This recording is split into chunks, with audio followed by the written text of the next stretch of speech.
Mindset theory is based on the research of Carol Dweck and her colleagues. And what they've done is study how people think about things like intelligence. How smart are you? How did you get that smart? How did you get good at what you are good at, or not good at what you struggle with? And so what they looked at was, do you think of intelligence as something that's relatively fixed? You have a certain amount of it, and you're good at that thing, and that's governed by how much of that kind of intelligence you have, and that's a fixed mindset. A growth mindset suggests that how good you are at something can grow over time. So the more you learn about it, the better you will be able to understand it, the more connections you'll make, and that's a growth mindset. On the one hand, a fixed mindset suggests that you're perhaps born with a certain amount of intelligence, or you have a limit somehow, a ceiling, if you will. Where a growth mindset, there isn't a ceiling. You can learn more and more and more about any particular thing, and you can grow your mind in that way. The mindset is how you think about the mind. Is the mind something that's fixed?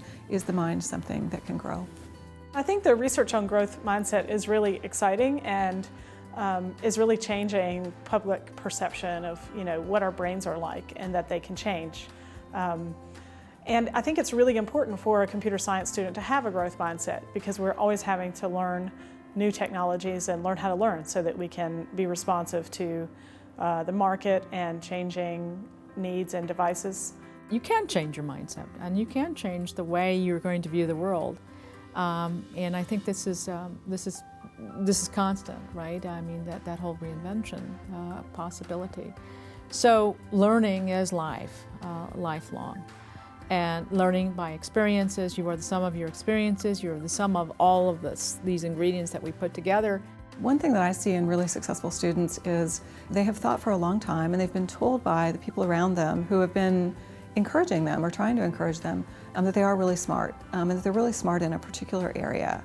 You are really good at science. You're really good at math.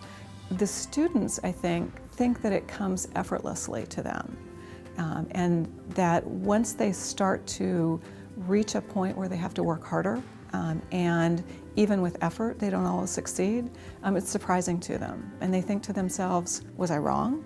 Am I that good at math? Am I that good at science? But if we praise ourselves and say, I worked really hard at that. It was hard, I didn't get every part of it right, but it was really hard and I accomplished something and now I know more about it. That's a different way of looking at things, and that's a different mindset. That's a growth mindset. You don't want to tell somebody that they're smart. And what that means is if they fail at something, it's because they're not smart. So you're putting them in a box where you're deciding whether they're going to be successful or not based on how their innate abilities. So I think with students or with anyone, and even to myself, I have to say, if I have a failure or something doesn't go as good as I hoped it to be, it doesn't mean it's because I'm not smart or because I can't do it. I just need to work a little bit harder and I need to put more effort into it. If you don't try things, what do you want to be when you grow up? Adults will say, I'd like to be an engineer, I'd like to be a psychologist, I'd like to work in education. Kids say, I want to be Batman, it's limitless to them, and so they'll try all kinds of things. People will succeed at things that they didn't know they could do, but only if they try them. One of the things about getting older is we learn what some of our limitations are, and then we stop trying those things, and so we stop growing in that area. If you have a growth mindset, you say, you know what, I'm not very good at that now, but if I practiced it, if I spent a lot of time with it, I could get better at that. And if I got better at it, I would enjoy it more, and then I'd spend more time at it, and it becomes a self-fulfilling prophecy in a good way.